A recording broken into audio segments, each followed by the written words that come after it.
اللہ تبارک و تعالی فی محکم کتابہ ونريد أن نمن على الذين استضعفوا في الأرض ونجعلهم أئمة ونجعلهم الوارثين. استحکام پاکستان اور امام مہدی کانفرنس کے عنوان سے لشکر پارک کراچی میں ہونے والا مظلوموں اور عاشقان وطن اور محبان امام زمان علیہ الصلوۃ والسلام کا یہ عظیم الشان اجتماع آج یہاں پر 21 مئی کو ہونے جا رہا ہے، جس میں پورے پاکستان سے، پوری سرزمین سندھ سے، پورے کراچی سے تمام عاشقان مہدی اور محبان وطن شرکت کر رہے ہیں. اور اس حساس موقع پہ کہ جب وطن عزیز پاکستان دہشت گردی کا شکار ہے، کرپشن کا شکار ہے اور نااہل و نالائق حکمرانوں کی نالائکی کی وجہ سے یہاں پر پورا ملک اس وقت مس مینجمنٹ کا شکار ہے، لوڈ شیڈنگ کا شکار ہے،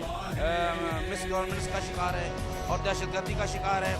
اور یہ پاناما زدہ حکمران، ان میں کوئی صلاحیت نہیں، اور یہ لوگ پاکستان کے مسئلے حل کرنے کے سخت نہیں رکھتے اور یہ چلے ہیں یمن اور آل سعود کو سپورٹ دینے. بہرحال یہ عظیم الشان پروگرام انشاءاللہ ثابت کرے گا کہ وطن عزیز پاکستان میں محبان وطن اور عاشقان امام زمانہ کی موجودگی کے ساتھ کسی کو یہ اجازت نہیں دی جائے گی کہ وہ ملک سے باہر جا کے ہم آدمی قبیلہ زہرا کی ہم دعا ہے.